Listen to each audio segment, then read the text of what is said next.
being well should be us live. I'm just going to pop up the banner that says minimal spoilers only, just to remind myself. Hello, Steven Erikson. How are you doing? I'm doing quite well. How are you? I'm good. This is the strange moment where I have to pretend like we haven't been having a discussion for about 20 minutes. Yeah. Yeah.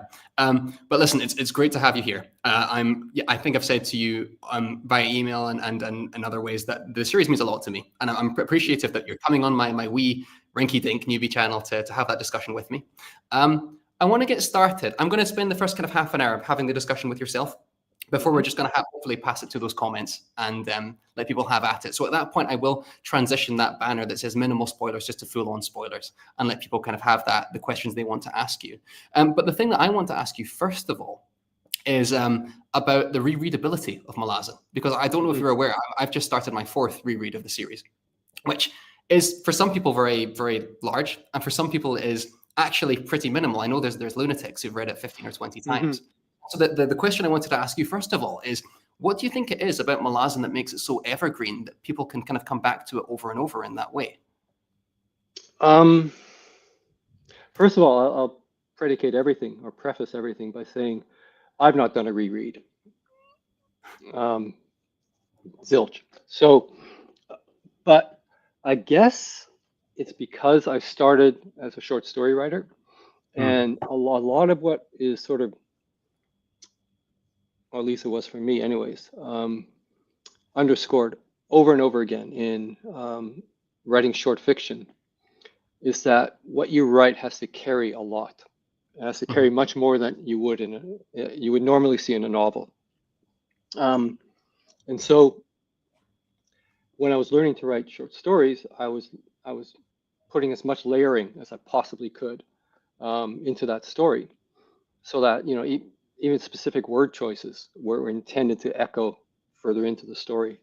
And then when I moved on to writing novels, I just expanded that process across initially the novel, but then the entire series. So there's so much layering that's going on, and a lot of that layering relates to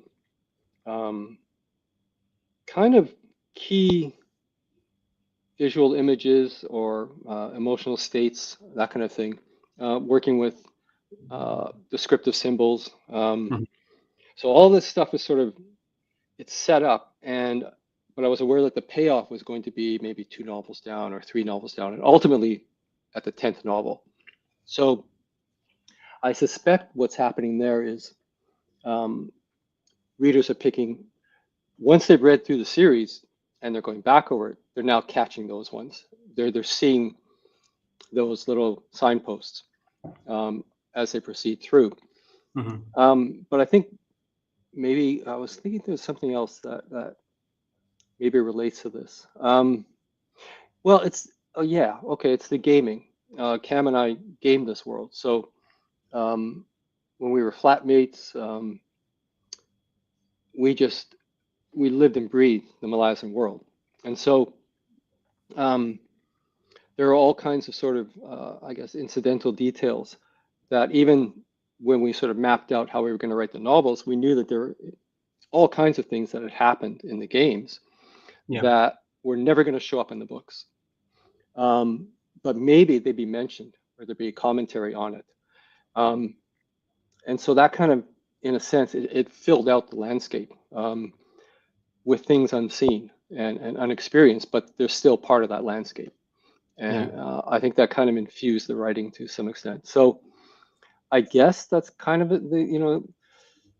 I know as a reader, quite often I just sort of want to get to the end of the book, right? I want to see how it all plays out and how everything. And so, I'm reading mostly SF these days, and I read pretty fast. And more often than not, I don't feel any inclination to go back and reread, because it's kind of light fare that I'm reading right now. But I guess the Malazan stuff isn't light fare. So I guess in that sense, as long as readers are rewarded by the multiple reads, then I couldn't be more happy.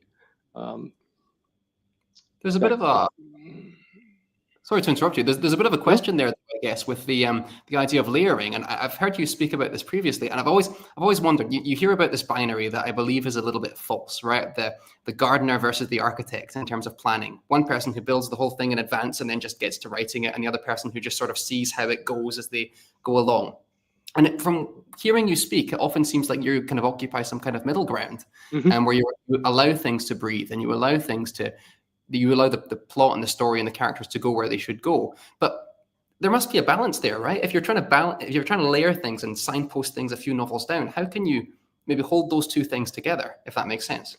Yeah, well, I sort of had the major arc, and quite often it's not sort of events of action or consequence that are the connecting points. Or rather, I'm not bound to those particular specific plot elements. Yeah. What I'm bound to is what emotional state does the plot element at that point initiate? What is the trigger? And Yes. so that's what I'm holding on to and pulling through multiple narratives. And it sounds more complicated than it is. It's more like if I have a thematic idea, something I want to explore. Yeah. Let's just, as an example, motherhood. Okay. Yeah. There are almost infinite choices regarding how I can explore that. And what I did through the series and through the story and the characters is I tried to approach that from as many angles as I possibly could. If we were to think, this is very light, spoilerish, but in Toll of Hounds, as much as you can think of all of the major sort of events that occur, the thematic linkage between a lot of them is mother and child, and that runs through for a multitude of characters, all the way up to Anna Rake, actually. So that's kind of the linkage that I bear in mind. In order to sort of build the emotional momentum of a particular story. But the specific plot elements, with a few exceptions, I leave open to spontaneity, because I need to entertain myself when I'm writing, right? Yeah. For me, the overmapping and over outlining can often be an absolute killer for the momentum of the writer in creating that story. If you've done so much background work that all you feel that you can do now is dictation, it becomes a chore, right? There has to be, for me anyways, there has to be enough room within the narrative to be spontaneous and to create stuff on the fly, and especially with characters. Quite often my outlines only include character names. I know nothing else about them. But when I get to that character, I can watch them unfold in front of me, and that's what entertains me. So Yeah.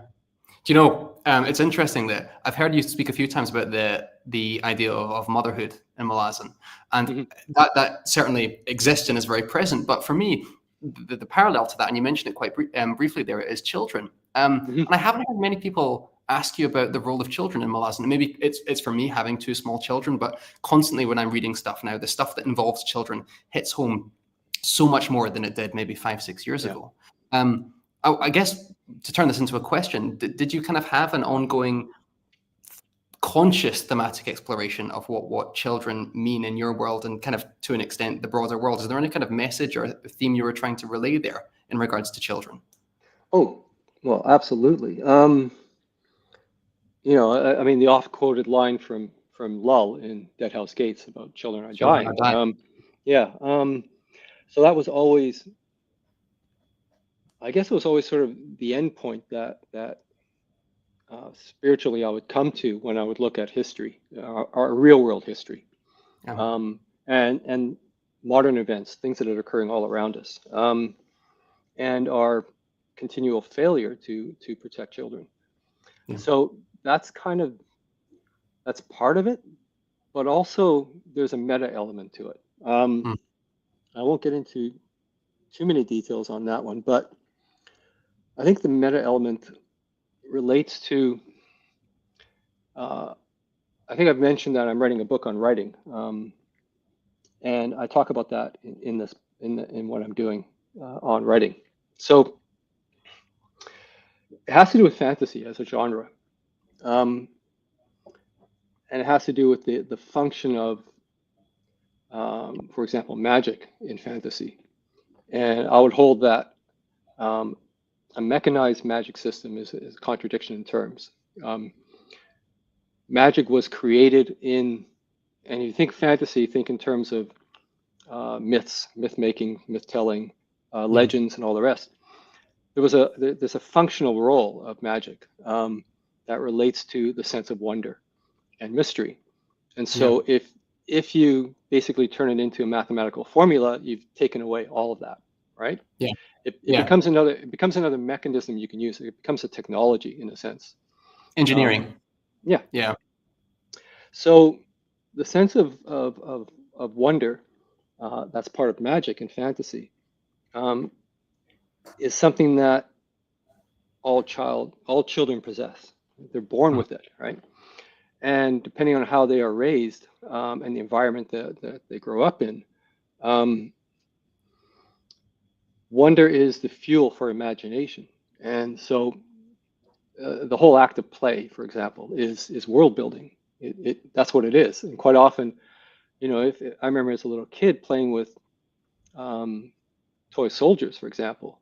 Yeah. Well, imaginatively, what you're doing is you're scaling the world into a different level, so that little soldier is a human being, and so that changes the environment all around that soldier. So your backyard suddenly becomes a great forest or a jungle or that kind of thing. So the child's mind is working in world building when they play.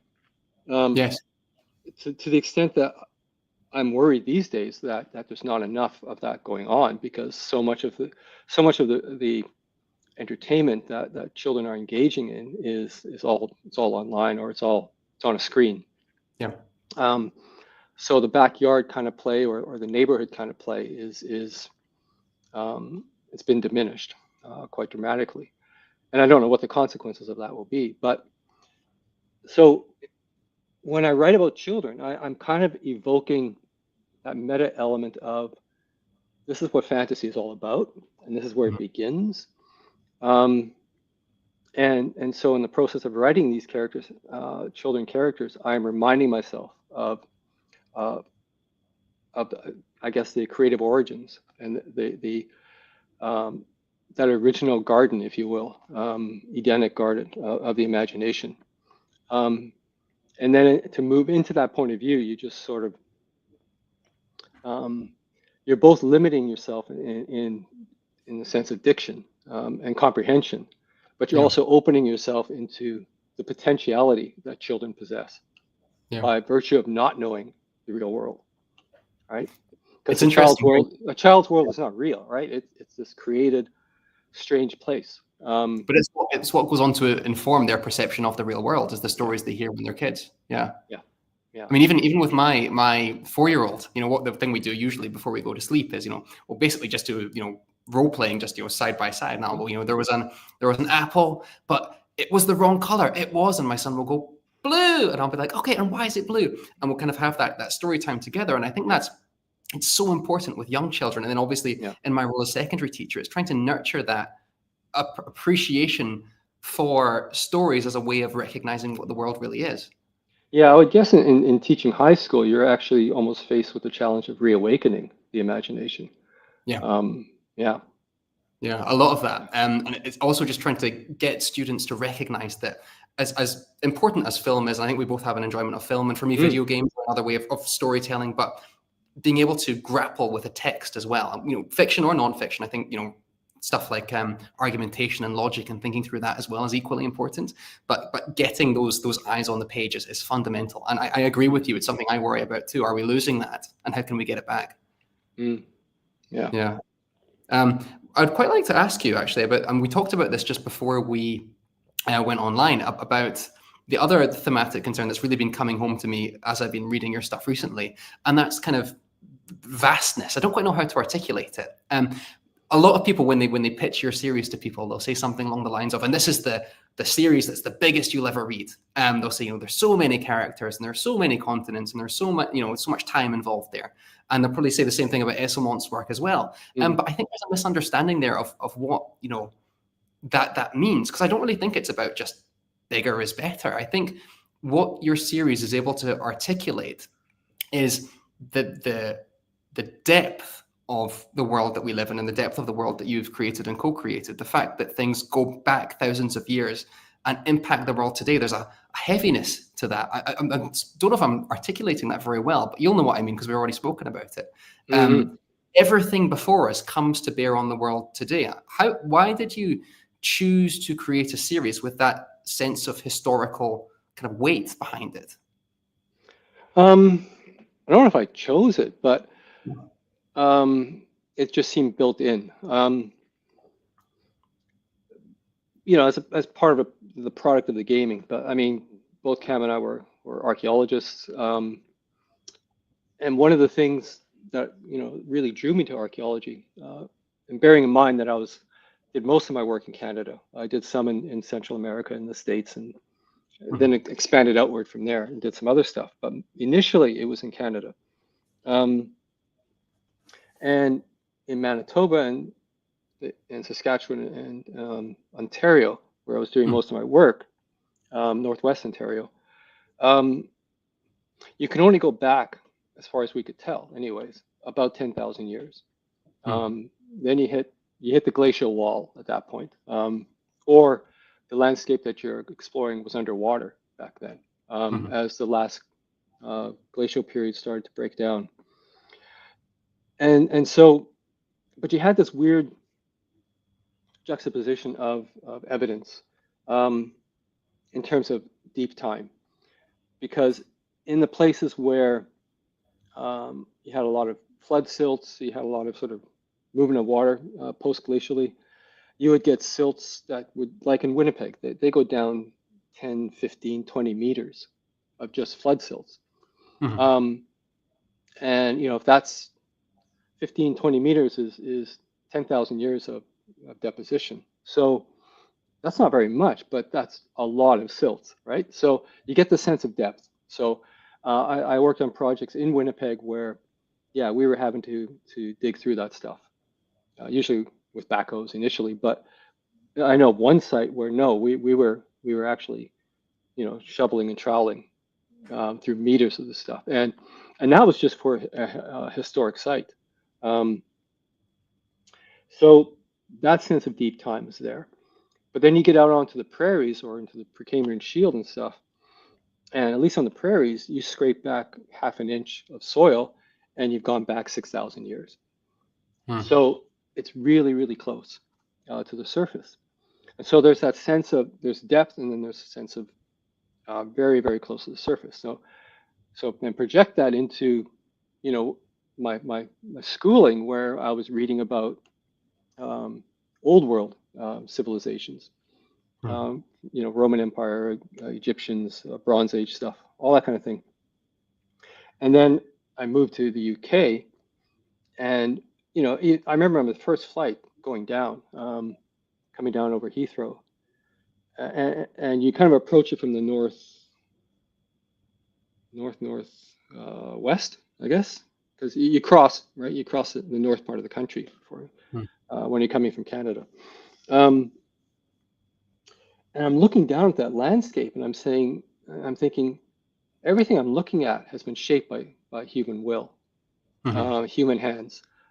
This is entirely a product of past activities, human activities, cultural activities.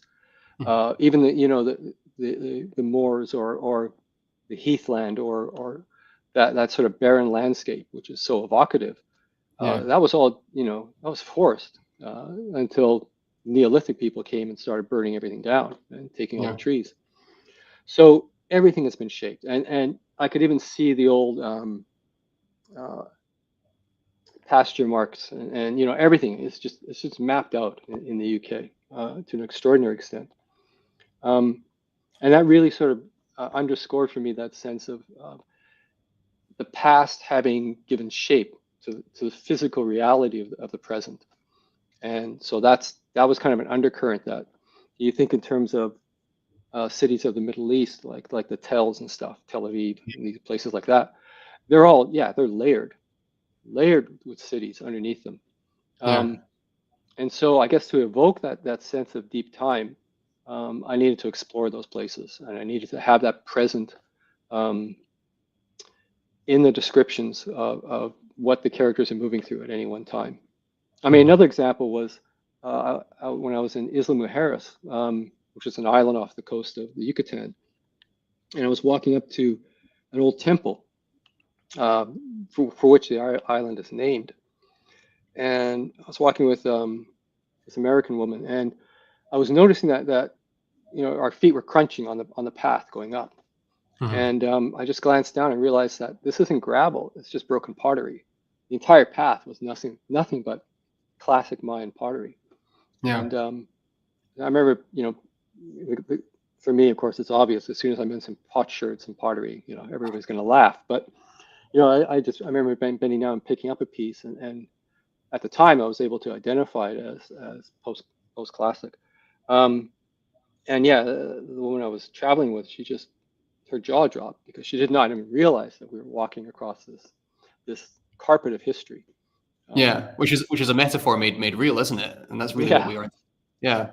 For me, I was in. I had a kind of a few weeks over summer a couple of years ago, and I ended up in Skopje in North Macedonia, and I just walked into one of the museums, and I came face to face with a display that I've walked past in numerous museums, because it's always the first thing when you walk into a museum, isn't it? It's the ancient, oldest peoples. You get their stuff first.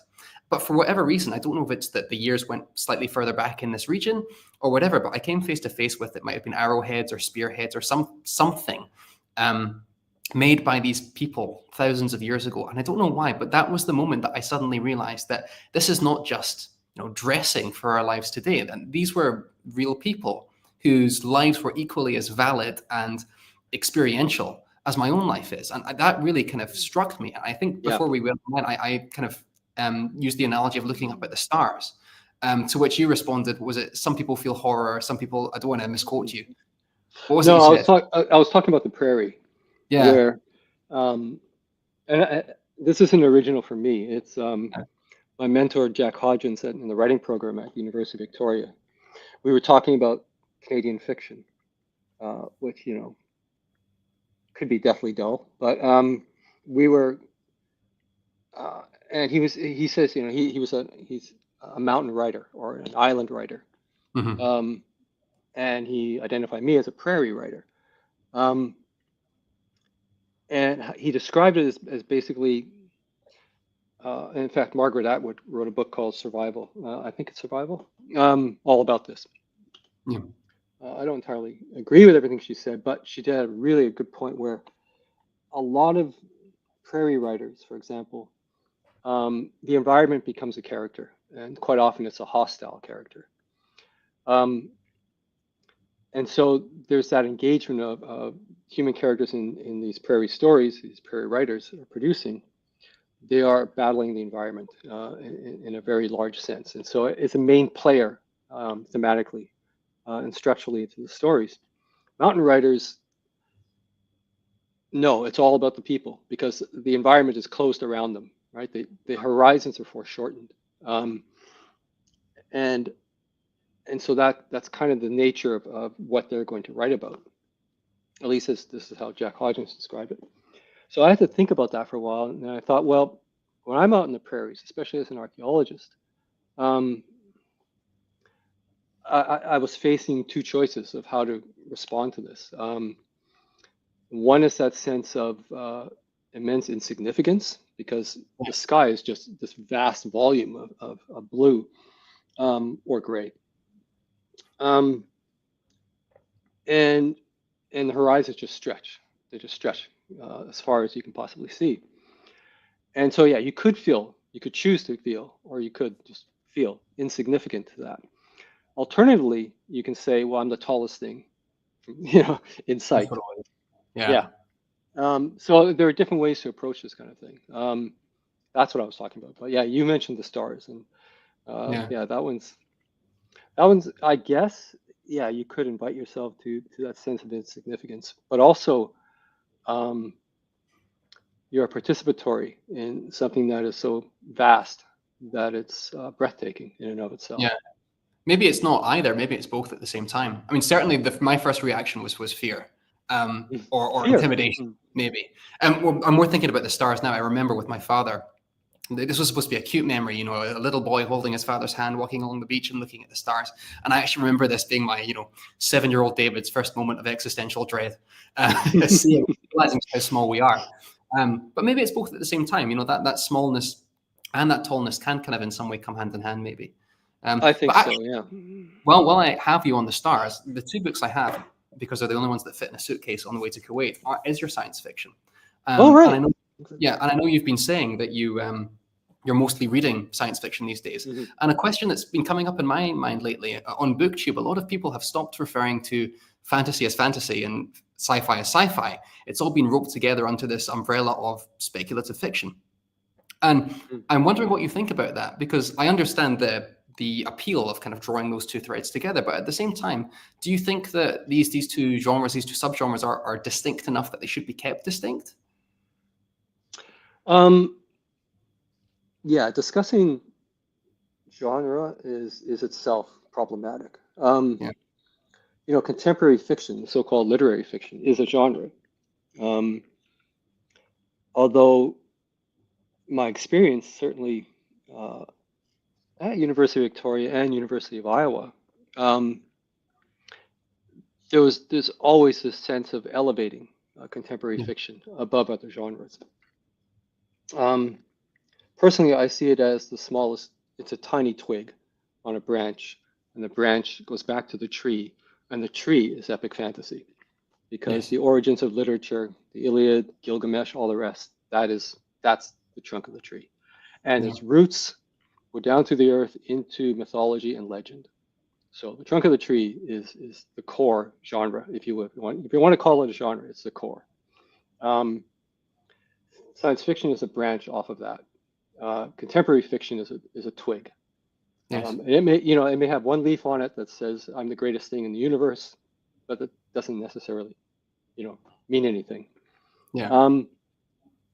So speculative fiction became, at least in my experience, euphemistic terminology for serious writers venturing into things like science fiction and fantasy. I remember Margaret Atwood saying, she doesn't write science fiction, she writes speculative fiction.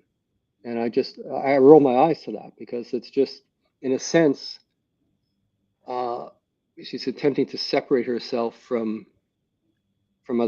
science fiction writers, Mhm. which because she's such a good writer, in a sense, it ghettoizes the science fiction writers. If she Mhm. just said, I'm writing science fiction, that elevates the other writers of science fiction. Yes.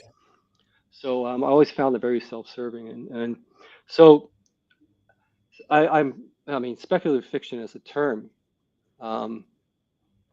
it's been thrown around for a long time. It just depends on, maybe people are now hearing it being used for the first time online or whatever, but it's a very old concept. Mhm.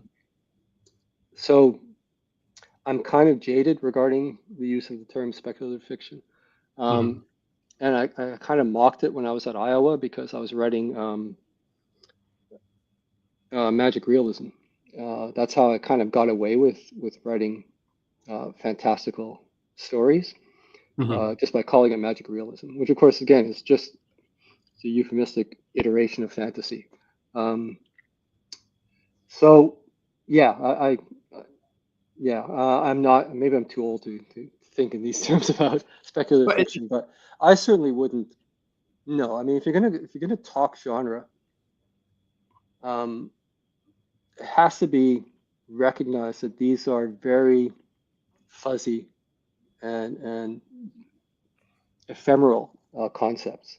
So yes. that as soon as you start trying to categorize it and come up with lists of these are the things that constitute this particular genre, Yes. You start realizing that those elements show up in all kinds of other works and Yeah. other genres. You know, I use elements from mystery in my fantasy. I'll use elements of horror in my fantasy. And so we're kind of just sort of drawing across all of these things. But in terms of the academic approach to these things, there's that desire to sort of categorize and separate in order to end up with a manageable, you know, body of work that you can then study and analyze and spend your career looking at. Yeah. It's a lot harder to look at literature, you know, this one vast media, and attempt to specialize, right? It's like this contradiction there. But it's also something humans just like to do in general, isn't it? We like to contain things, we like to label things, and it's difficult to kind of step away from that in general. Yeah. Yeah. And as soon as you start looking closely, yeah, you see that everything's fuzzy on the edges. Yeah. Yeah. I'm aware that I said we'd have about half an hour before we jump to audience questions. I've got lots more, but I want to ask you one, and then I'll invite just people in the comments to just come on in. And if you've got a comment and if you've got a question, please. And forgive me if this question maybe comes across as a little bit personal. I don't mean it to, but I saw Ian Banks speak. When was this? Ian M. Banks. It must have been. He came to my university when I was an undergrad. Oh, lucky you. It was the year before his diagnosis as well. It was yeah. And actually, just by and by, I got in the elevator with him, the lift with him. I didn't realize who he was. So I was standing there to go to his talk, like an absolute muppet, as he was standing next to me. He walked out and gave the speech.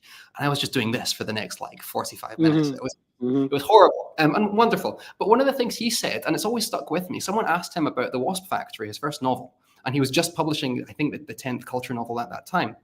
And someone asked him a question about The Wasp Factory. And he said, I am not the man who wrote The Wasp Factory anymore. That is not who I am. That book was so long ago in my bibliography, but also I have transformed so much since then that I feel like there's less of a connection, or I can't say as much about it as I can my current novel. And this always makes me think about authors and their bibliography and the first to their current one they're working on. So I wanted to ask you, how is the man who wrote Gardens of the Moon different, either from a philosophical perspective or a writing perspective, different from the man who's currently writing Walk in Shadow?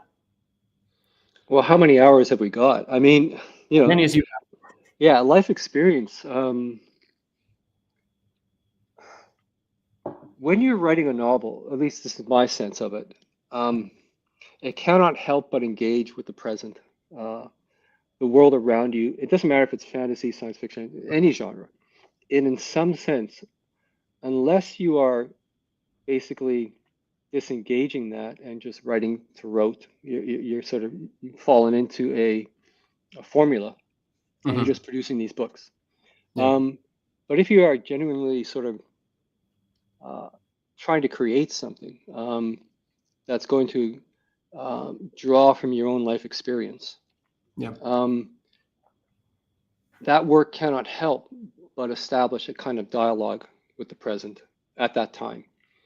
So if I'm looking back at Gardens of the Moon, bearing in mind it took 8 years to find a publisher, it got published in 99. So I guess I wrote it 91, somewhere around there.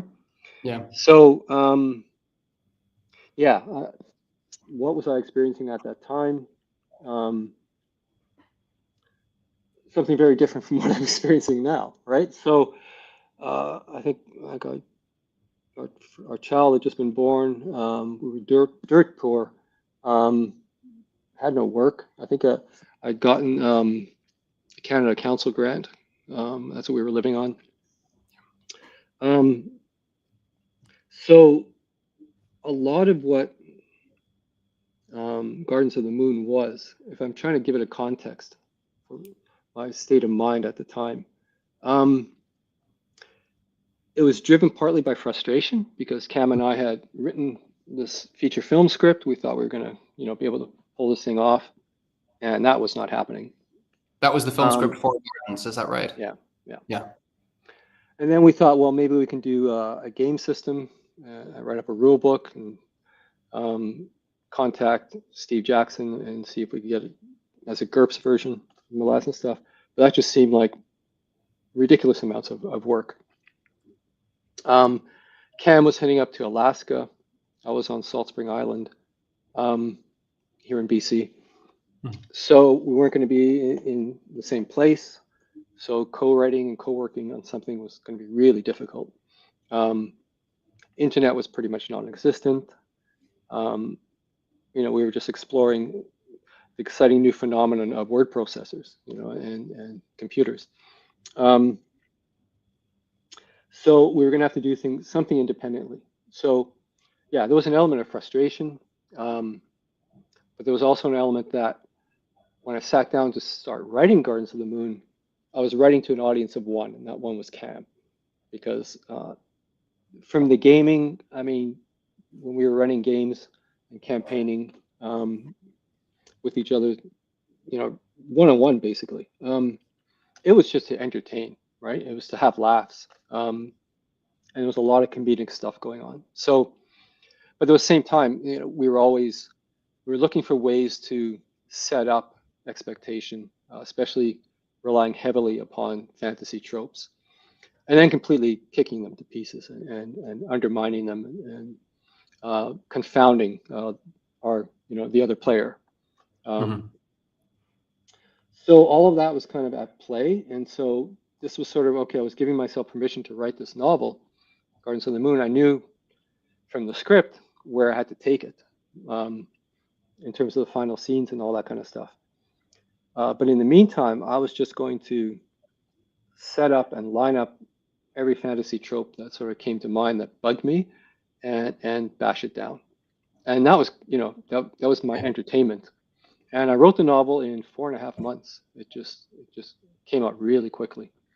So yeah, that's quite different. And the impulses that were driving me were a bit looser, sort of a bit more. I'm just going to have fun here. Yeah. And then after Gardens of the Moon finally, eight years later, got published and all the rest, and I was then kind of given permission to be a full-time writer.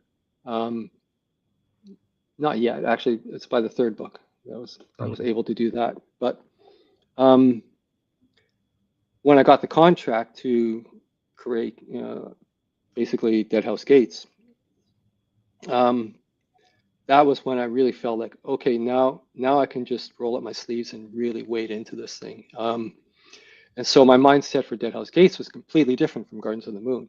Gardens of the Moon was kind of a primer. It was setting up the reader Yes. to not have those cliched expectations of how things were going to turn out, that you're going to be blindsided over and over again. Yes. But then with Dead House Gates, that story was, my sense of it was, I knew exactly where it was heading. I knew those final scenes, and those final scenes were sort of haunting me. And then the process of getting to it was just going to happen. It didn't matter how long it would take, but and I was writing on a Scion 5. This tiny little, tiny. Like a BlackBerry almost. It looks like. It was, yeah. Yeah. It was about 7 inches long and 3 inches deep. This is a beautiful little piece of technology. And so I was working in the UK, living in the UK, and I was working at the Toyota head office in Red Hill or Reigate, one of the two. And my lunch break, I would just pull this thing out and just start typing away, right? And then when at the end of work each day, I'd get back to Dorking. I'd go down to Cafe Rouge. I'd pop in there and I'd write for another couple of hours. And it was just the sheer joy of that sense that, okay, this is what I can do, right? This is what I can do for the rest of my career, my life. And that was kind of infused in the writing process there, but also, I'm going to treat this as serious literature, even though it's fantasy. And that also was driving a lot of the writing. I love that you say that word joy. It's different. Yeah. What? I love that you said that word joy. That word joy in writing what you're writing. I think it's so important, isn't it? Yeah. It is. So how is that man different from the man who's currently writing Walk in Shadow, in terms of maybe seeing the Oh, world, crap. writing process, however you want to interpret that question?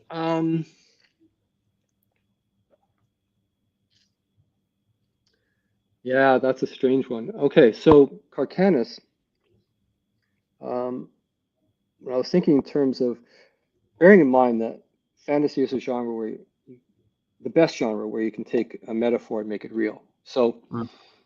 Kharkanas as the trilogy, as the prequel, it's also the origin myth, if you will, for everything that follows, the entire Mhm. Malazan world.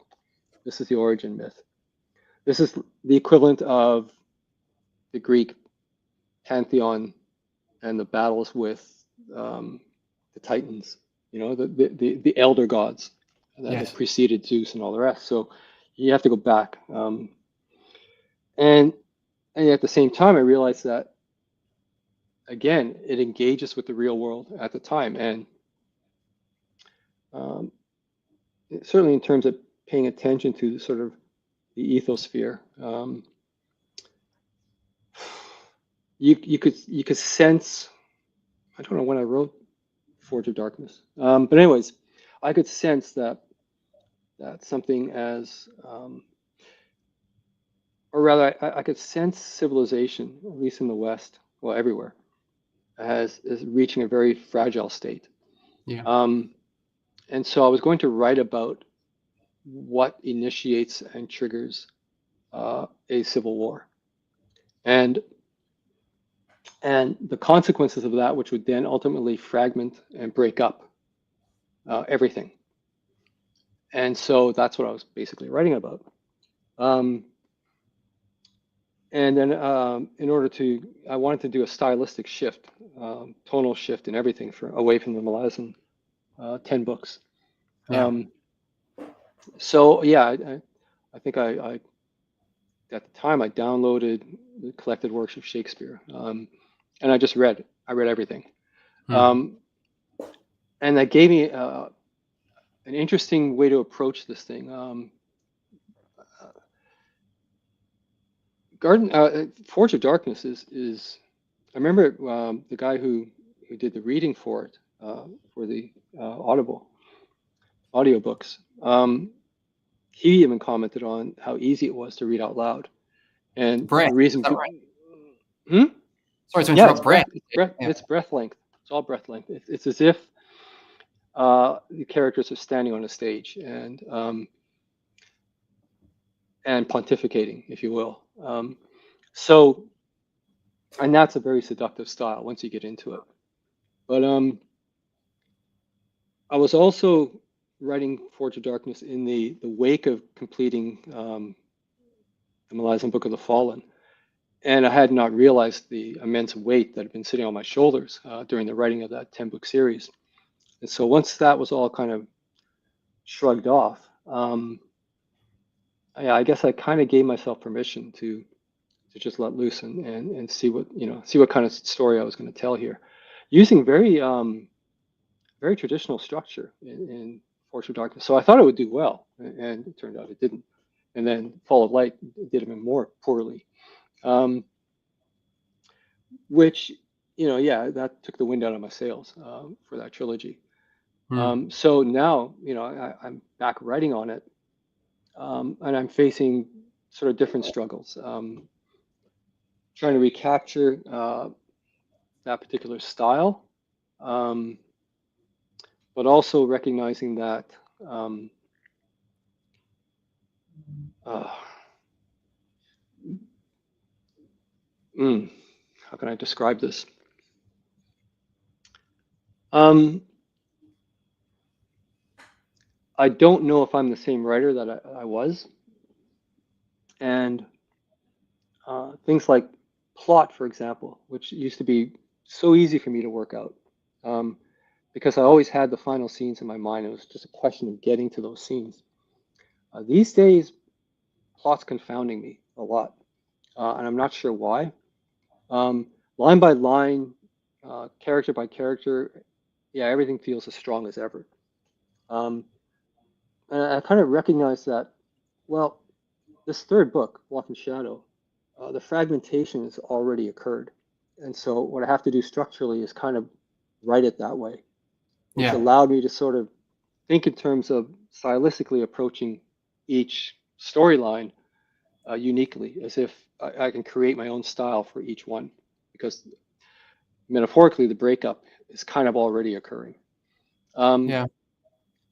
and but I mean, there's other factors that play into this. I'm older. I can't write. I can't do a 4 hour session anymore. I can do maybe 2 hours.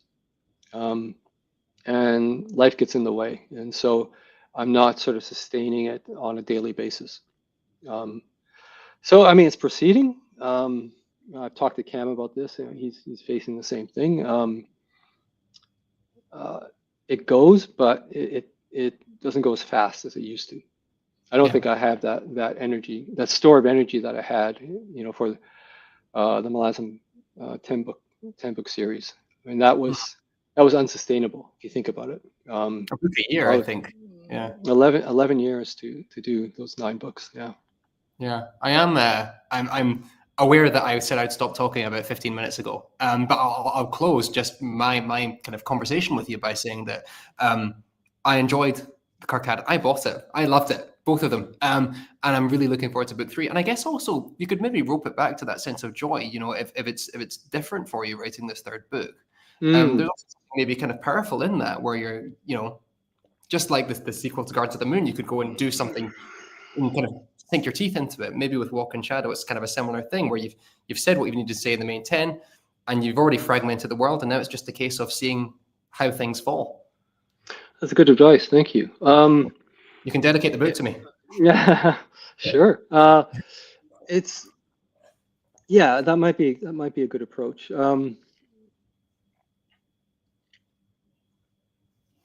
Yeah, I'm really sort of I'm kind of up in the air on Yeah. how I can even think about um, the style, that rhythmic style, that breath length stuff.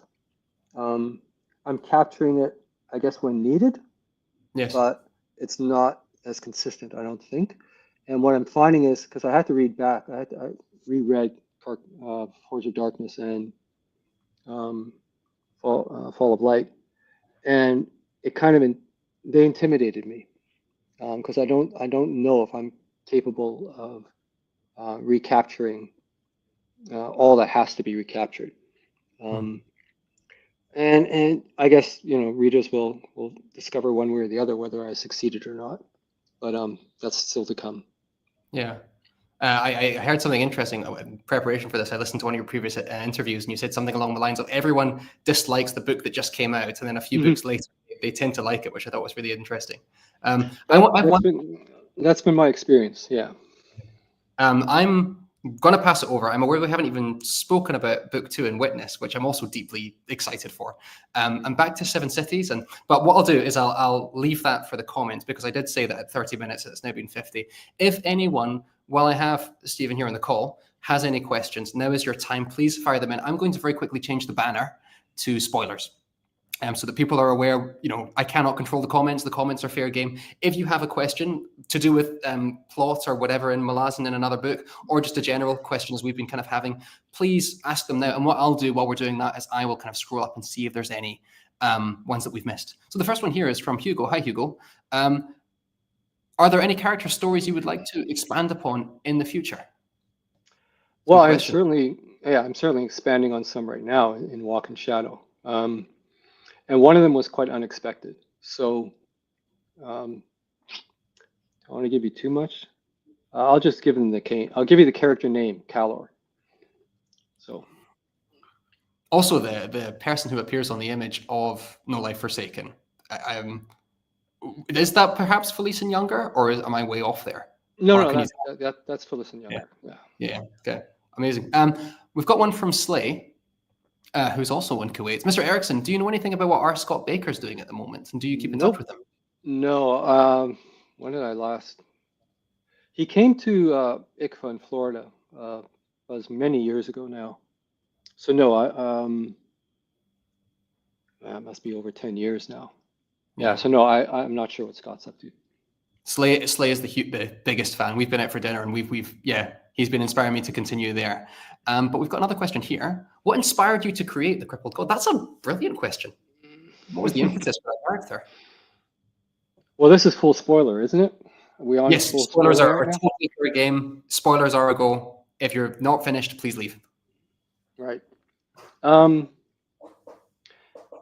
I mean, I've described the 8th book, Toll the Hounds, and Krupp as kind of the cipher for the series, in the sense that it's the only novel that is driven pretty much entirely by his point of view. So he is in the act of creating a story for us, and that story is Toll the Hounds. And he's telling that story after it has already occurred. So he's in the wake of the events. Now he's going to tell Fisher the story. I think it's Fisher, or maybe Cruel. I don't know. It doesn't matter. And that's a cipher in the sense that when you get to the end of the 10 books, and you realize that the crippled god has fashioned the entire series, if you will. Yes. He is the author of the Book of the Fallen. So I guess it goes back to the role of the storyteller, and to recognize that in one sense, as you begin to create a world and a story, you almost take on the role of a god, if you will. You're the creator. And in creating the story, you are omniscient, you are omnipotent, you're all of these things. But you're not perfect, right? We are flawed creatures. And so the reason why this is a broken God is that as a human being, I cannot aspire to anything higher. So that's kind of his symbolic role, if you will. He is the author, but the author is crippled, is broken. Just because, none of us are perfect. So that's kind of the role that was being played out there. And I mean, there's a lot of other stuff that I could probably respond there, but let's go on. Continue with the questions. Okay, it's another god question. In Greek mythology, the gods often directly influence the heroes. In Malazan, it goes both ways, with believers also influencing the gods in their behavior. Is there a correlation there between the Malazan pantheon and the Greek mythos? Sure. I mean, the Iliad was a pretty large inspiration for this. But also, I wanted to explore the nature of religion versus the nature of belief and spirituality, because I don't mesh them, I don't blend them together. I think they're quite different. And of course, historically, what you look at with most religions, it's a lot of what you could call secular history that has to do with control of populations and power and acquisition of wealth. None of which I think actually is an accurate reflection of the God that is being worshipped. It's far too secular. So I guess I wanted to explore that tension that can exist, on the assumption that the gods being worshipped are actual real beings, and are quite capable of, just like in the Greek pantheon, extremes of emotion, or resentful of their name taken in vain, as it were. So all of that stuff's kind of being explored and played out. Having said that, sometime in the midst of writing the 10 books, somebody directed me towards Julian Jaynes and his this phenomenal work called The Origins of Consciousness in the Breakdown of the Bicameral Mind. And that is just to this day, I mean, I still reread the opening chapter. It's so beautifully written, and so evocative. And it poses a very interesting thesis, but I won't get into it too much here. But that was certainly playing on my mind in terms of the relationship of, I guess, an external mediator between our consciousness and the real world. So the voice in our head that shouts out. Mm-hmm. Yeah, mm-hmm. I've added it to my TBR. There's a 5% chance it would come to Kuwait. So I am going to read it based on your recommendation. It does sound really interesting. I saw a Goodreads review of that book that said either this man is the most intelligent man who's ever lived, or he's insane. There's no middle ground. No. Yeah, I mean, he's one of those. He was one of those people, and I guess to this day, he's one of those people whose immense breadth of knowledge and expertise intimidates the specialists of those separate, the separate areas of endeavor. Yes. And so they can become very dismissive. So somebody who's a specialist in neuroanatomy probably knows anywhere near close to what Janes knew about literature or linguistics or archaeology. So when they're dismissive, they're kind of ignoring, all that additional evidence that Janes assembled to build his thesis. And when I see that, I get pretty frustrated. But no, this guy's his knowledge base was just extraordinary. And there's something, and we'll get back to the questions, but I remember in university I did what was the class called?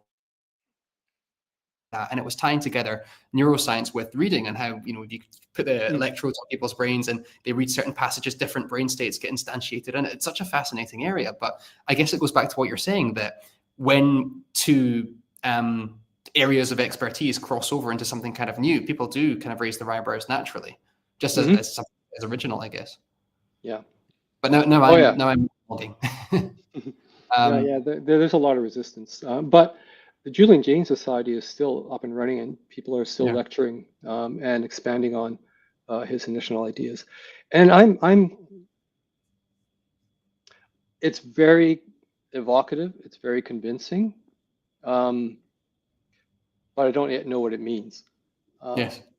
But it's I mean, the archaeology fits, linguistics fits, the shift in voice between the Iliad and the Odyssey, and the fact that when I was reading the Iliad, even as a young person, I was baffled by it. Something did not make sense. It took until reading James's book to sort of have it pointed out to me that what's missing is interior landscape of characters. It just wasn't there, right? I couldn't get through the Iliad the first time I read it. It was so different from what I thought it was going to be that I was trying to read it on a bus, to be fair. But it's something to come back to, and I will follow up on that book because I've heard you speak about it before, and it sounds interesting, certainly. Yeah.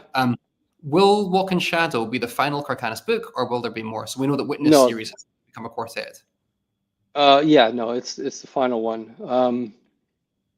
and the Witness one. I'm planning the fourth one, but contractually, I've delivered 2 now, so that's kind of I've delivered 3. Yeah, ultimately, I've delivered where we had The God Is Not Willing has been published. Yep. No Life Forsaken is coming out in November, something like that. And I guess Legacies of Betrayal will come out a year later or something. Okay. So book 4 of Witnesses is definitely coming, or? I haven't written it yet, so I got to finish Walk in Shadow first. But in terms of the storyline, there has to be a 4th one to wrap it up. Okay. No sign of Karsa yet?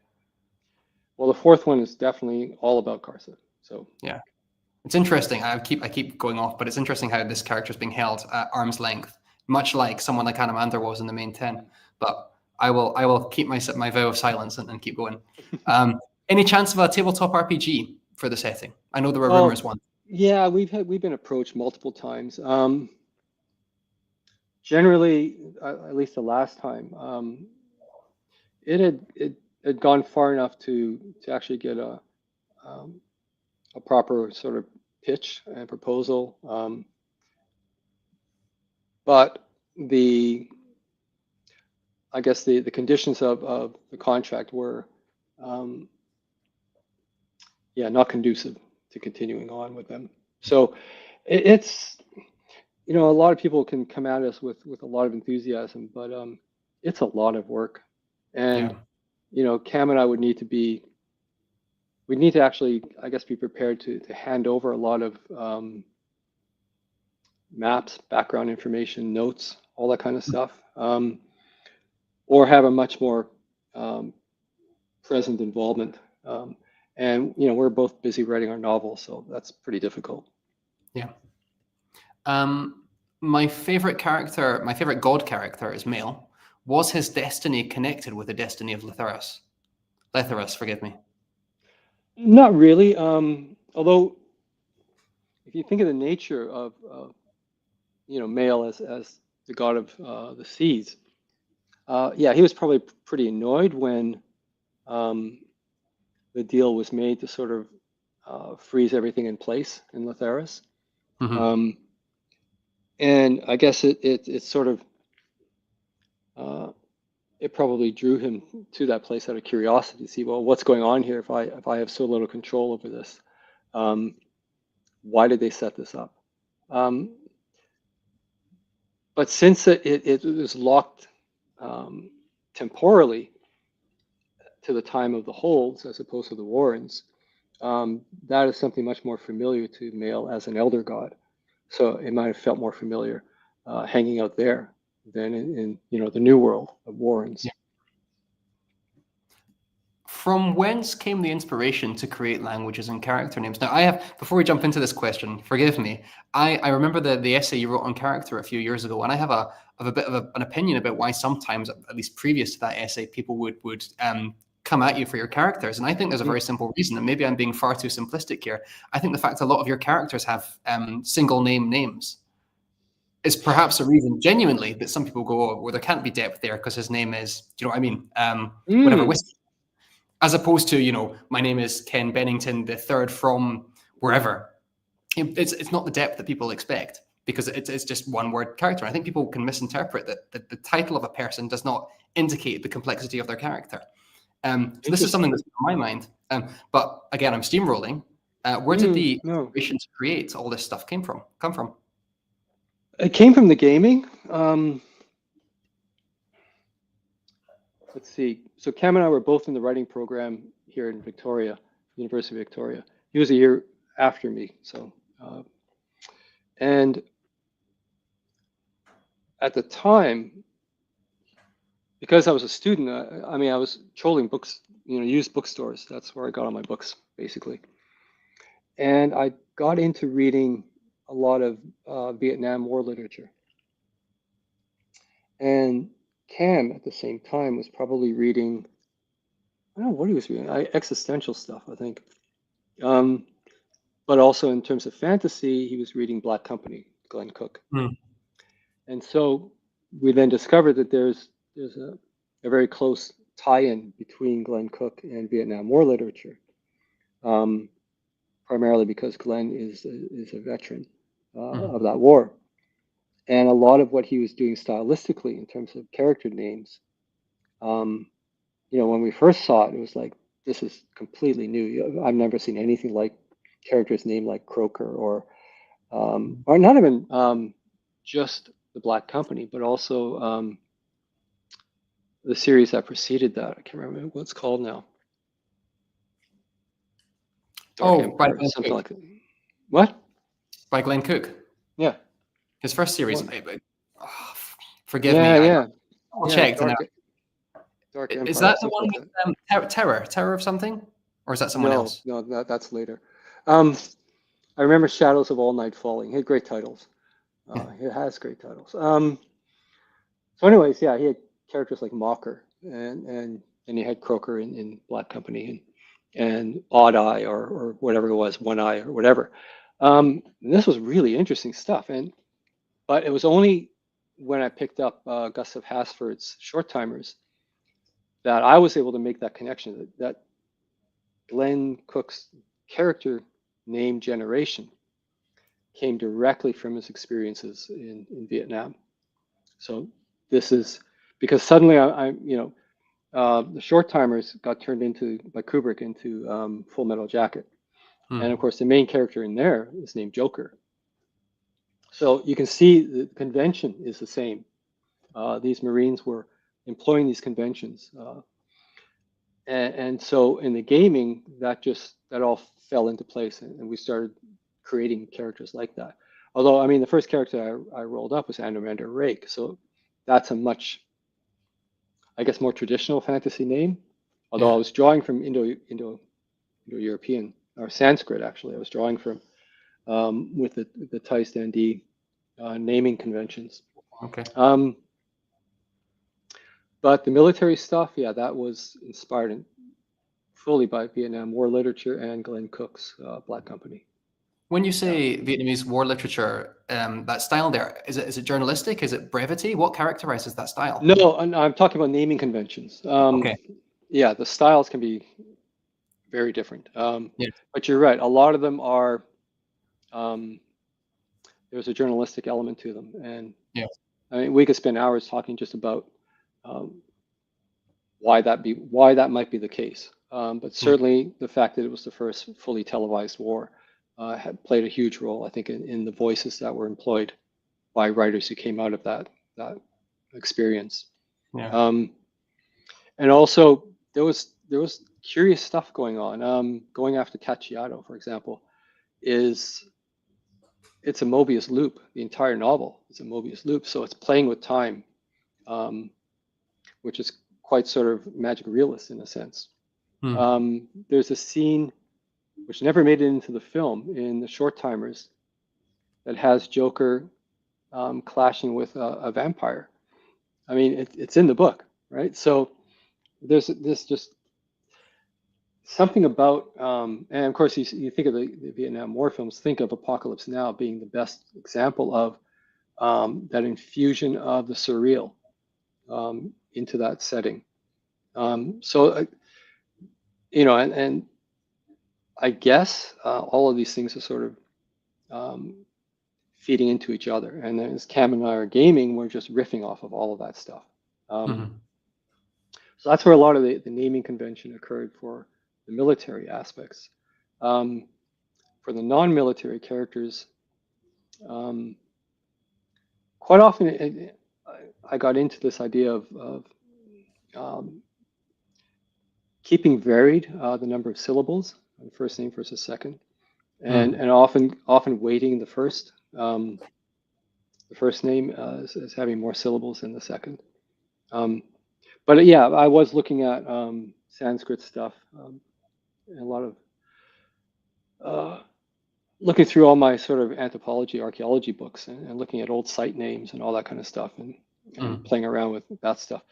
But then there's also the comedic aspect where we would often create characters whose names were fundamentally opposite to who they were as people, even physically or whatever.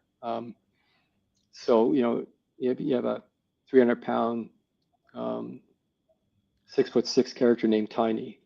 This kind of stuff we would play around with. Or on occasion, we would just create a character and the name would be perfect for the character, like say Sergeant Antsy, and then you could just create him as a very Antsy type character. I've got, it's not a question, but I do want to just zoom in on this one. Hi, Steve, no frog here, no questions. Excited for Witness 2 and Walk in Shadow. Also take care of your shoulder. Yes. Yeah, I saw that too. I think the whole community has just come together and said, yes, please don't be signing things if it's going to knacker you. I think that seems to be the response that I was getting. And Broken Binding's been very good on it. They don't want me to wreck my shoulder either. So we'll work out something regarding kind of electronic signature. Yeah. Those Broken Binding editions are gorgeous, aren't they? They are, but it's a lot of pages, and they're not smooth, right? There's a fiber to the page, which draws.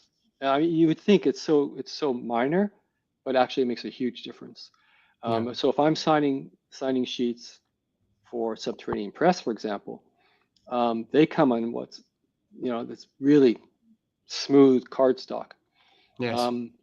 And they don't come in the numbers that Broken Binding has been coming in. If I get 9 boxes from Broken Binding, that's just thousands upon thousands. So subpress, I'm hoping I can still do the subpress stuff, but I think the Broken Binding stuff, shoulder just won't take it.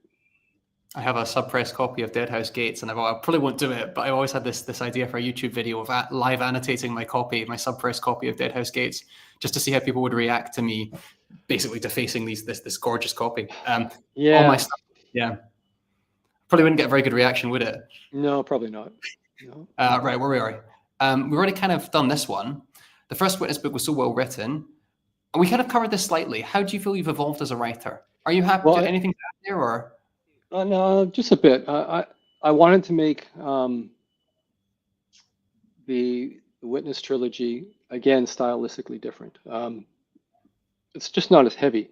The older I get, the more I'm inclined to comedic. I guess probably it's my answer to a more general despair, of the situation of the world around us. I'll go comedic to protect myself. But also, I stumbled onto these. I knew I was going to be writing the Malazan Marines, and they have to evolve as a subculture. These legions. I didn't want them exactly the same as what you would see in from 10 years previously. So that kind of opened the door to playing around a little bit more. But I mean, the character Stillwater just exploded onto the page, and she was just. I realized that okay, this one's going to be just an absolute blast to write because, well, let's call it neurodivergent. She certainly is that, and it's fun to write that stuff. And then I found in No Life Forsaken and what then became Legacy's Betrayal, is that I was almost getting a clash stylistically because Legacies of Betrayal is all about the Marines, right, all the way through, and it's quite comedic. But there's some heavy crap going on in the previous one, No Life Forsaken, and so I ended up having to sort of separate out these two stories. They're running in parallel, but you're going to get them one at a time. I've always been. Sorry. No, go ahead. I was just going to say I'm always interested by how you can flip stylistically. I know we were talking earlier about Walk in Shadow, maybe having stuff related to that, but at the same time we're talking Witness trilogy stylistically different, Kharkanas different, Balkaline and Corporal Brooch. You've said you're doing a writing nonfiction text, and I think I've heard you say somewhere previously that you've written a new sci-fi text. Am I making that up? No, during COVID, I started. My whole writing process got messed up because I tend to write in cafes, and so we were on lockdown. So I tried to do something else. I changed the font on in the documents and started writing at home. So I did start a science fiction novel. I would say it's 50% done, but I have to go back and do other stuff with it. And then I wrote another novel, which is a complete standalone, kind of adventure, sort of literary pulp adventure. It's hard to describe. And that one, I have a little bit of editing to do.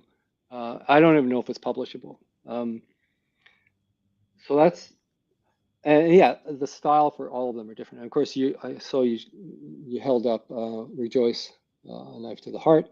Stylistically, that is a mimetic novel. I mean, that's a very different style. And Wilful Child, Wilful Child is just, it's over the top stylistically. So, but I remember being told, I guess in my second year in the writing program, still with the same mentor, Jack, he was commenting on the fact that I did seem to have some facility and ability to completely shift styles depending on the story I was telling. Yeah. And so I took that to heart, and So I've never been bothered by being able to shift styles. Yeah. Are you okay for time, Stephen? I don't want to be too. Yeah, I'm fine. Okay, cool. I'll keep going. So this one, I think you've answered this a little bit previously. Will there be an end to the Malazan saga? Do you have an end? I guess the Crippled God is in some ways the end to the Malazan saga, isn't it? But I don't know how you would. Yeah. Time. Well, I guess the Witness will be because the Witness trilogy or Witness, whatever it is, will be it's 10 years after the Crippled God. So I guess in timeline sense, that will be the conclusion.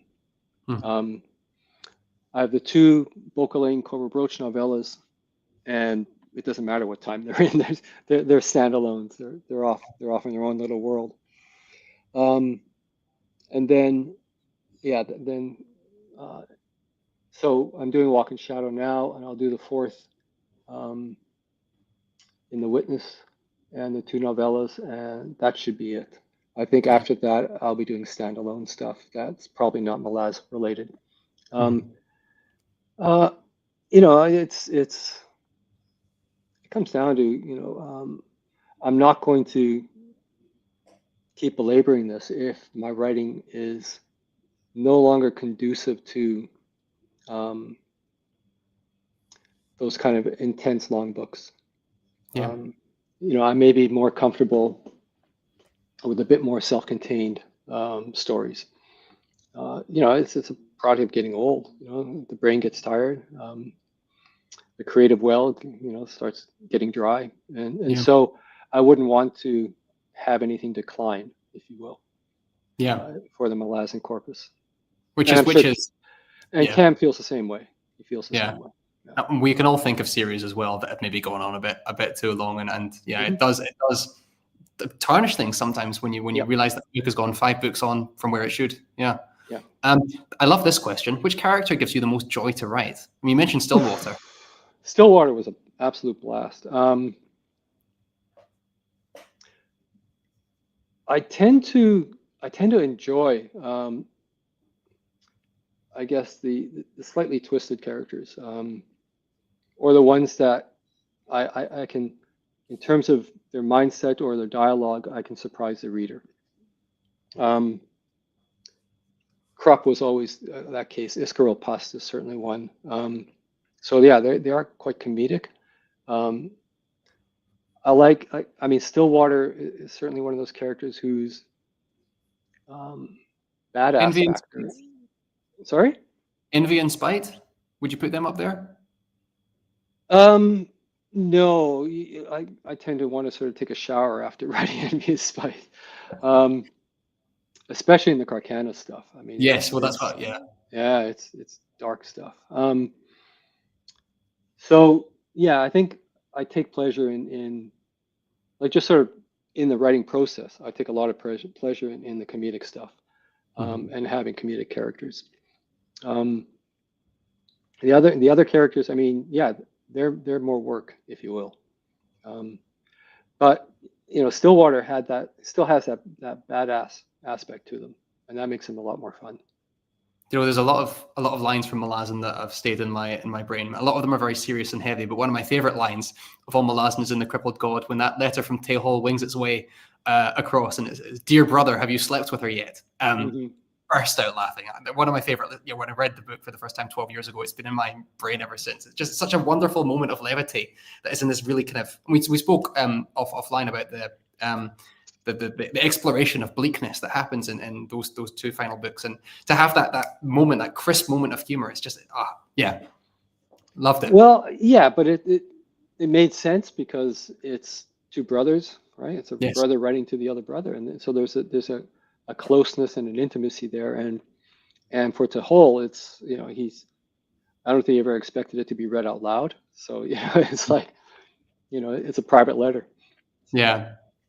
I love Kharkanas Book. Irrelevant question. Do you personally believe the Homo erectus in our universe have established the level of civilization portrayed within your own books as the Tilani Mass? Oh, no. I mean, the Tilani Mass were more Neanderthal than Homo erectus. The aerosol would be, I guess, my equivalent. But bear in mind that times have changed in the real world, and so now we're looking at other hominids that are equally interesting, including Naledi in South Africa. But in a general sense, the aerosol were the Homo erectus, and the Talana mass are Neanderthal. And yeah, Neanderthal culture is pretty. Again, everything's in flux in terms of interpretation. Yeah. Is there anything new? Sorry for a cut. That you want to hang on. Let me say that again. Is there anything new that you want to explore in Walk of Shadow that you might not have included if you had written it immediately after Fall of Light? That's a wonderful question. Yeah, and the answer is Calor. Yeah. There's a whole Calor storyline in this that I probably wouldn't have thought about immediately after Fall of Light. Having said that, I have a sneaky suspicion that had I written immediately following, if I had written Rock and Shadow immediately following Fall of Light, it would have been a tighter novel than what I'm producing, for what that's worth. Yeah. Hello, Mr. Erikson. I've heard you speak about some of the duos you've written in the series, and they're very enjoyable to read. Are there any character duos that were your favorite? That's a good one.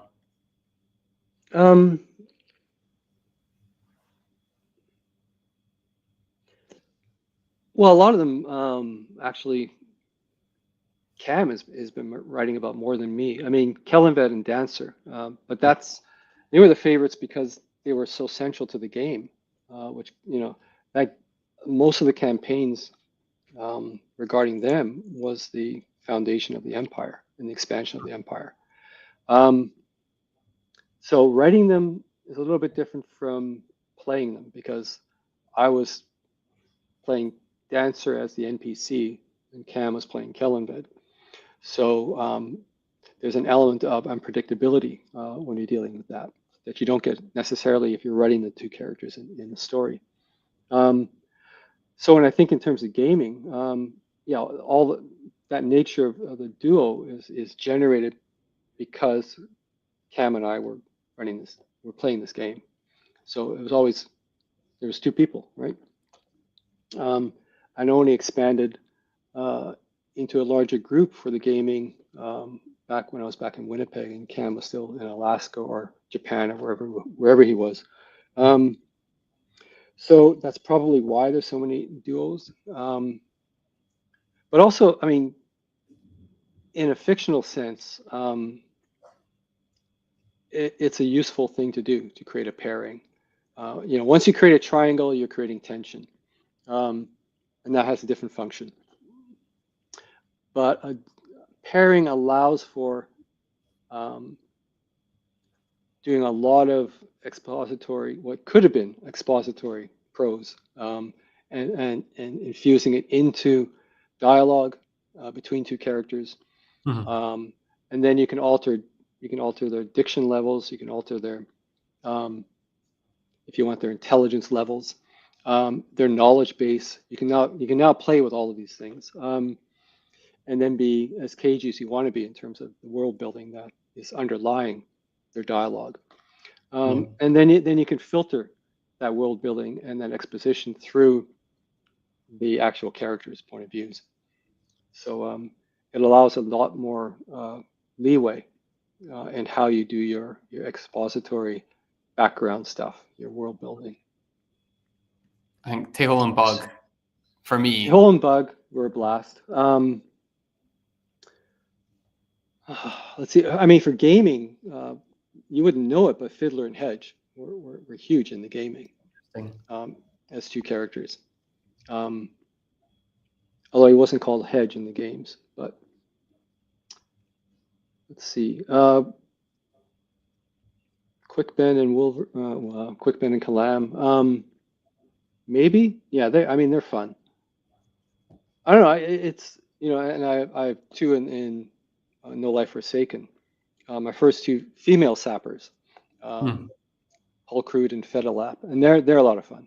They were good fun to write. I'm aware that the questions are piling up. This is interesting. I think you're going to say, what's your elevator pitch to get someone to start reading your books? Um,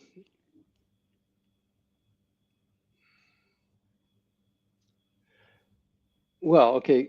Referring to the second part of that question, they're overwhelmed at the size. Um,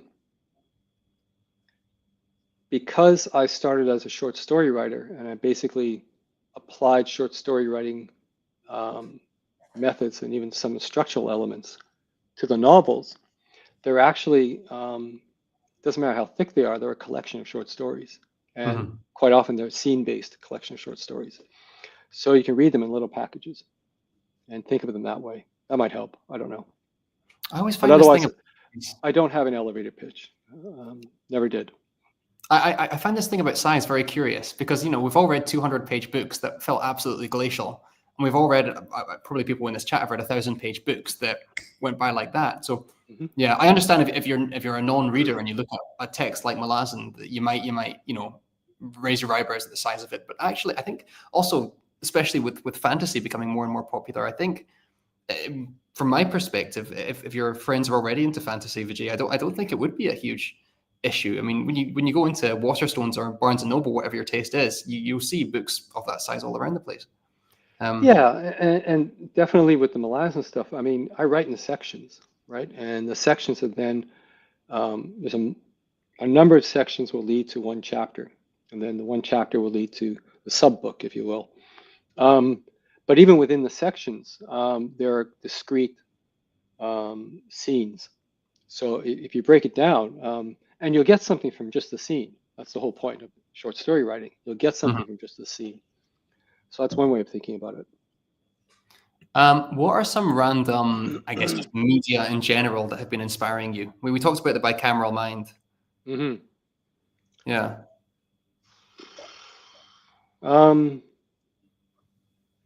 Yeah, let me think about that. Currently inspiring. You said you've been reading sci-fi a lot lately. I am, but I'm reading military SF, deep space stuff. A lot of self-published, actually. And I try to be forgiving in terms of the layout. These are ebooks, right? So, although I am,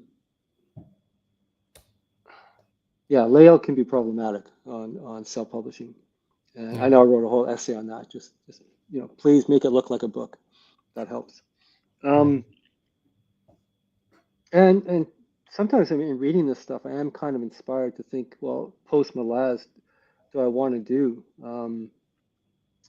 space opera, military space epic?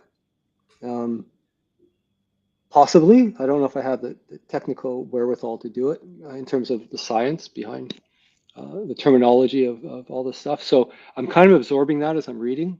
And I don't know if I'll head that direction.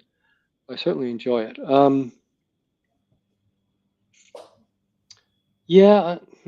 Not much at the moment.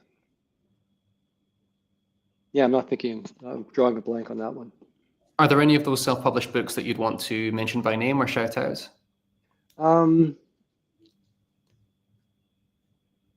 No, primarily because they're all sitting on a Kindle somewhere, so I can't look up and read a title or an author. Yeah. Okay. You talked about, this is an interesting one as well. Sorry, I'm praising everyone's questions and wishing I'd thought of them first. You talked about the popularity of the Kharkanas books. Does appealing to a broad audience play a big factor when you write, especially given that the main 10 is now, I would say in the last 4 or 5 years, especially kind of ballooned in popularity? No, that's not, that was not the reason for me losing the momentum. It's much more practical, if you will, because I don't think too much in terms of audience when I'm writing. But if the books don't do well, I feel bad for the publisher, and that's what took the wind out of my sail, because you know they were publishing these things and they were getting them returned, and it's not good for the publishers. And so I felt bad, and that's why I took that long break. Interestingly, though, I mean, just before we came on, I was looking at the Malazan subreddit, and I was just out of curiosity because I've heard, I remember you dedicating The God Is Not Willing to the Malazan fans in the Facebook group. That's right? I'm not, Shot in the Arm. Is that Am I remembering that? A shot in the arm, I think was the quote. Yeah, Yeah. absolutely. That's sort of, I guess, the Malazan stuff, the 10-book series. It persisted online and BookTube and all the rest. And yeah, it was very encouraging. Yeah. One always has a fear in terms of shelf life. Mhm. And a lot of what I was trying to do, I mean, there's some things you cannot control, which is the evolution of the English language, for example, Yes. for me. So it changes, but also, I mean, here's an example. I'm reading a lot of slightly comedic adventure SF, self-published stuff. And there's a convention now in terms of how you write somebody making a very slow statement. And so they'll do one-word sentences, Yeah. right? That's a very colloquial, present-day kind of thing. 20 years from now, that's going to look really weird, I suspect, right? Yeah. It will date itself very quickly, making use of these modern conventions in the language. And so, in writing the Malazan stuff, you want to avoid all that kind of stuff as best you can. So yeah, you can't, at the same time, I mean, you cannot control how language is going to change, which can obsolete your work. But hopefully, I'll be long dead by then. So yeah, shelf life is something that I'm certainly thinking about, but I forgot how that relates to the question, and we don't Well, have the question here anymore. I was mentioning the kind of Malazan. The reason I was mentioning it originally is that I just had a quick look. I looked at the Reddit data. Oh, right, yeah. 2018, there were 10,000 members of the Malazan subreddit. And as of today, the closest number I can find is 60,000. So over the past 5-6 Right. years, it's a six-fold increase in people. Yeah. Yeah. So Wow. Yeah. So it's yeah, I guess its shelf life remains, which is fingers crossed. And that's very gratifying for sure. Yeah. It was interesting hearing you talk about shelf life because I often think about narrative in video games just as I'm loading up the next question, and that has a huge issue with shelf life, right? Because the graphics and capabilities just go like that, and some of the games that were groundbreaking, 10 years ago, are basically obsolete because they become unplayable just because of what people are used to. It's a problem everywhere, I guess. Yep. This is kind of what you've already answered. I don't know if you want to add. For fans of Malazan, do you have any reading recommendations for us that you've enjoyed reading? And what's the most recent book you've read? Was the first part to that question. Actually, I'm reading a mystery right now. My wife read it, and it's by a Canadian author, and it's been fun. It's we tend to watch a lot of, especially British produced mysteries, but also these days all kinds. European ones as well, and we're always amused how the drones have basically taken over cinematography, especially in Europe, where so many of these murder mysteries relate to some dark forest in Poland or Spain or whatever, and you get those drone shots, going over the forest, over the treetops. Yeah. So yeah, you're starting to see cliches showing up visually now, but still lots of fun to watch. And so I'm reading a mystery now, and it's been fun. It's really well written. The person who's going to solve the mystery is a Buddhist practitioner at a retreat.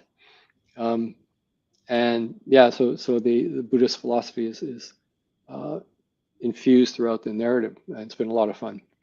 Really do you find that when you're writing whatever fantasy work, let's go with Walk in Shadow, you have to stay away from stuff that's similar, or I that's one of my regrets in some ways. I basically stopped reading fantasy once the Malazan series kind of took off. And quite often, another fantasy author or somebody will contact me and they'll have this fantasy novel that they want me to read or provide a blurb for. And I need to learn to say no and without offending them, because Yes. when I say yes, I still end up not reading them. And it's just, I feel bad about it. Yeah, I'm just not reading fantasy. And yeah, I guess it's just to maintain, I guess, a sense of keeping my prose and approach clean, and not potentially influenced by anyone else. Yeah. Okay. Do you think, I mean, you've already answered this one. Do you think you have another series in you with a similar scope to Malazan? And you've already mentioned sci-fi. Just another 10 books. Yeah, that's the problem, right? No, I can only do what I can, what I'm able to sustain these days. So yeah, no, definitely not.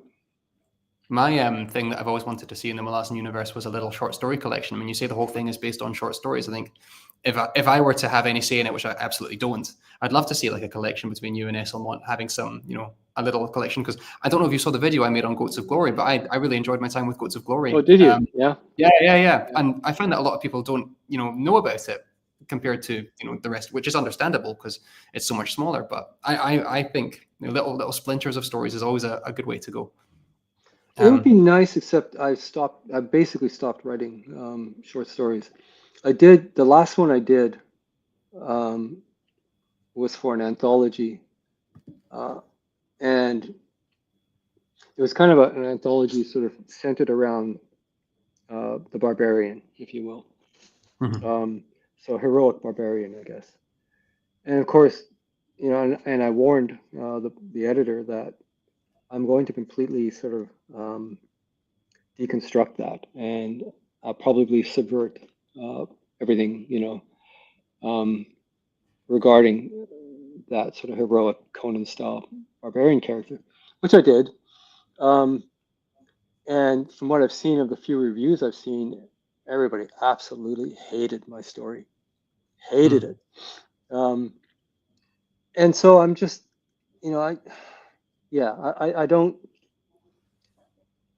I basically stopped thinking about short story writing. And you have to think about short story writing in order to write it, right? You can't just sit down and just pop it out. And in many ways, it takes as much sort of brain work as a novel, for sort of minimal reward, if you will. And I don't mean financial reward. I mean investment in terms of your energy and time and all the rest. I mean, I had fun writing it's called The Last Vandal on Earth, and it's about the tribe of the Vandals, following their collapse in North Africa. And I just had great fun writing it, but and researching it took a while, but it was an absolute blast. But yeah, the response has been, I think, pretty much universally negative. So. Well, I guess I struggle with that because Karsa is one of your more interesting characters, and it sounds kind of proximal at the very least to some of the concerns that are going on there. Yeah, there may be real-world political elements to this. My character is, well, they're the last Vandals, so they've fled the battle when the Byzantines shattered them just outside Alexandria. And so there's only a handful of them left. And they're fleeing south across into the desert. It turns out they're carrying with them a whole bunch of loot that relates back to when, I guess it's Gaiseric, king of the Vandal, who dismantled most of Rome when he occupied it. Carefully dismantled it, but he certainly did. And some of the treasure that he possibly got a hold of can go all the way back to Temple of Solomon and all that kind of stuff. So through the Roman connection. Anyways, yeah, so they're dragging all this loot and they're being chased by Berbers. But the point of view is from the husband of the woman who is the barbaric hero. So first, I chose a woman. I didn't choose her point of view. And the cook husband is really, really pissed off at how things have turned out. So he's not happy with any of this. And there's a little bit of fantasy, magical stuff that goes on there as well. So maybe just, yeah, in sort of undermining some of the tropes regarding the barbarian, I hit a few nerves, I guess. That may have done the trick. Yeah. One of the, and again, I'm jumping in. We were talking about kind of, tropes and characters who aren't what they first seem. One of my favorites of yours is actually in Gardens. I think what you do with Crocus in Gardens is wonderful, because I can identify very much with that kind of like inspired Aladdin-esque character who thinks he's going to save the day. And the first time I read Gardens, I was 19, and I thought, yeah, of course, this is the main character. And you read it a bit older, you go, you're a bit of an idiot, aren't you? You've got some growing up to do. But it's the idea of this person thinking they are the main character and they're entitled to both, their destiny and also the people around them. So yeah, and he doesn't even get the girl, does he? No, and he doesn't really deserve the girl at the start, regardless of what. No. Like. Yeah. Let me move on. Does writing? I think I've heard you speak about this. Does writing drain your inspiration for painting? Yeah. If I'm painting, I'm not writing. If I'm writing, I'm not painting. Accordingly, I've not painted in a long, long time. I saw a painting you posted recently on your Facebook, though. An alien world. Yeah, it's an old one. But generally, I'm just not. I mean, if I finish the Malazan stuff, if I then realize that maybe my writing days are done, I might pick up a brush again and just retire from writing and paint. Sure. Yeah. It's fun seeing many people discovering Malazan for the first time in fantasy groups on Facebook. Yeah, there's a bit of a joke on the fantasy Reddit where people say something like, can you please recommend something to me? And please don't let it be Malazan, because the first thing that everyone always recommends these days is typically Malazan comes up one of the first things. But I agree. It comes back to what I said about the subreddit for Malazan itself that's grown sixfold in a few years. It's really nice watching people kind of read along and you kind of capture that first reading yourself. Yeah, I'm just glad it's not timed itself out. It's still, even within genres evolve very quickly, and that may be speeding up in some respects. So I mean, there was a period not long ago when the dominant subgenre of fantasy was urban fantasy, and then that spilled over into YA, urban fantasy. And then we started seeing television shows and productions that were all like this. And a lot of that, all that was sort of inspired partially by Harry Potter, but other things as well. Charles de Lint here in Canada was doing very well with his urban fantasy. And then that just sort of dwindled away. And then, we got this grimdark, nihilistic stuff going on. Carried in a large part, I guess, by Game of Thrones, especially the television production.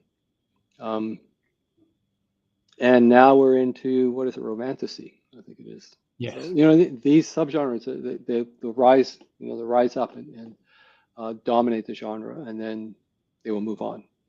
But my hope is epic fantasy, and I think epic fantasy in a general sense has a pretty good shelf life. Wheel of Time is as strong as ever. Yes. Lord of the Rings. I mean, you couldn't get more epic fantasy. So, I'm hopeful for that sense that central core of the epic fantasy continues, even though you have all these other subgenres rising up in popularity.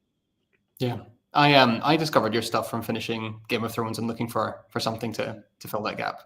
And in my view, found something better. Do you know, actually, the people who helped me with my first read through was the Tor reread. I don't know if you remember those two, Bill and Amanda. I think their names were. You'll be more familiar than I will. I was finishing Crippled God right at the time that Tor reread was wrapping up, and it was instrumental for me in kind of making sure that I'm understanding and what's the word, appreciating. So no, that was great fun. I really enjoyed the Tor reread. Yeah. Read and reread. Yeah. Yes. My cats have always had literary names: Braventooth and Whiskey Jack for cats, Rapunzel and Hawkeye for cars. Whisker Jack. Yeah. Oh yeah. I had a goldfish called Whiskey Jack as well. Whiskey Jack and Emergency Breakfast were my two goldfish names. What Malazan character name would be good for a grey Honda Civic? Oh my God. A gray Honda. What year? Give me a year at least. Geez, I don't know. Sorry, I'd have to actually look at the car and think about it for a while. If we get I tend not to name my cars, unfortunately, fortunately or unfortunately, I don't know. Which of Cameron's books is your favorite? If you could have chosen one to write, which one would it have been? Well, that's an interesting extension to that first question. Yeah.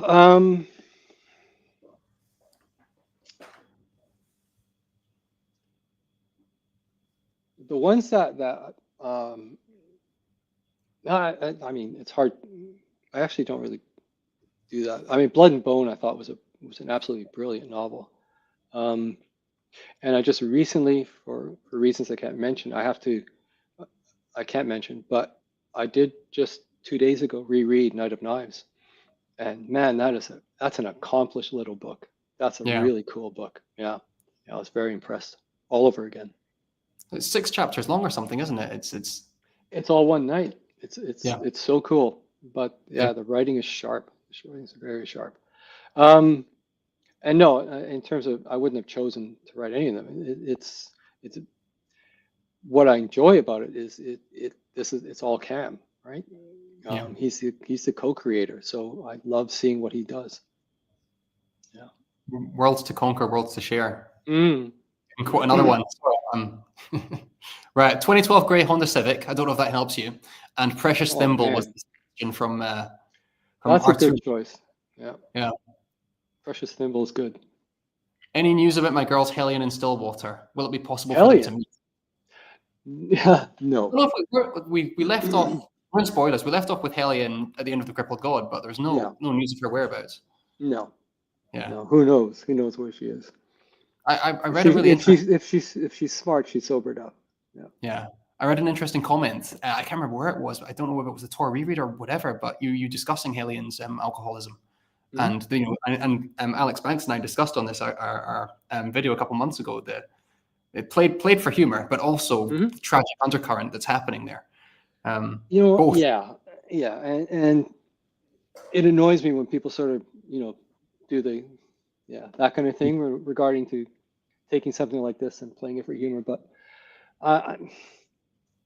I'm speaking from experience, right? My father was an alcoholic, and it's just and there's hugely tragic elements about it. But at the same time, I'm not gonna wallow in that and repeat that. I don't much see the value of that. And I'm old enough to know that there have been a number of absolutely brilliant comedians who used to part of their routine was to pretend to be drunk. Yes. And they would have people rolling in the aisles because, I mean, it has that potential. And of course, there's always, it's the two masks, right? It's the tragedy and the comedy that they're not too dissimilar. They're not too far apart. I mean, that's what Banks and I kind of said. Like, it is objectively funny as far as these things can be objective. The idea of storming a continent pub by pub. Don't know, as a British person, I just find that great. And they can both be held in tandem at the same time, and they don't necessarily contradict. Or if they do contradict, that contradiction is they're still together. Absolutely. Yeah. I love Blood and Bone in a Sale. For the Civic, Singar.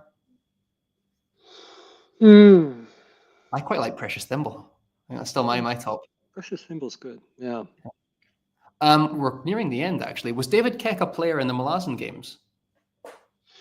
No, but he and I were together in the very first informal workshop, story writing workshop, that either of us were in back in Winnipeg. And so I know he was writing his first Tales of Duran. That's a great trilogy, by the way. And I was writing Gardens of the Moon. Was I writing? I was rewriting Gardens of the Moon. We were back in Winnipeg by then. So we go back a long ways. He's a good friend. A high school teacher, actually, in New York. I haven't read Tales of Durand. Mm. Yeah, I'll add it when I can find a bookstore near me. But yeah, Yeah. part of the issue in Kuwait is things have and Slay, if he's still in the chat, will testify to this. It's got about a 20% chance of it coming in the post. So I have a lot of stuff waiting for me back in Scotland. Yeah. Osiric's character in that series, the Tales. No, it's not the same character, obviously. No. I listened to the audiobook of the Wilful Child, and spat my coffee out. So you got a good one there. Yeah, I've no, not read. I really enjoyed this. Yeah. The people who recorded it, they actually, this is the first time it's happened. They contacted me after the audio production of actually each time of the 3 books, just to tell me how much fun they had in the readings. So that was nice to hear. Yeah. Obviously very different from Night of Knives, which we just spoke about, but similar in terms of its one kind of sequence of events. I don't remember there being many breaks in terms of the narrative. It's pretty much one through story. Well, it's episodic. It's reflecting the episodic nature of the original Star Trek series. Yes. If you're going through a creative dry spell, like constantly second guessing what you're writing, what do you do to get out of it? And let's make the final question, because I'm aware of time and it's getting on to be midnight here. But I think it's a really lovely question to end on. I guess it depends on. I mean, you kind of have to parse your reasons for why things have, creatively blocked, or why you are creatively blocked. There are a lot of preparatory rituals that, and I've talked to a lot of writers about this. I remember this even back when I was a student of writing. One of the instructors at Iowa said, there's only so many times you can iron your shoelaces. And basically what he was pointing to was you have to actually sit down and write. And yet we do have these rituals, the preparatory rituals. For some people, it's cleaning up the house. For other people, it's making the perfect cup of tea in the morning or whatever. Or it can be doing the dishes. And they're not to be discounted. They all have an important role in preparing even if you're preparing your physical space to write, you're also preparing your mental space at the same time. So that's one aspect. Another aspect that can, I guess it depends where you are in your writing career. I'm not going to name any names, but there are some writers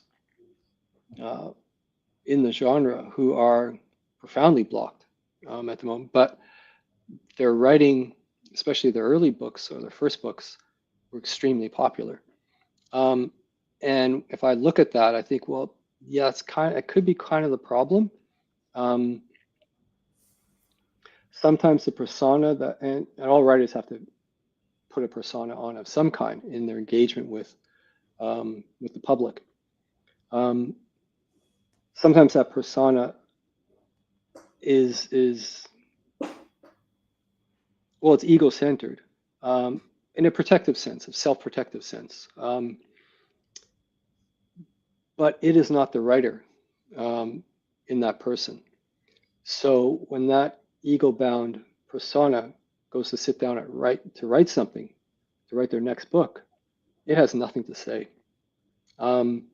So in a sense, you kind of have to ritually sacrifice your ego at the base of the stairs to the temple before you go in.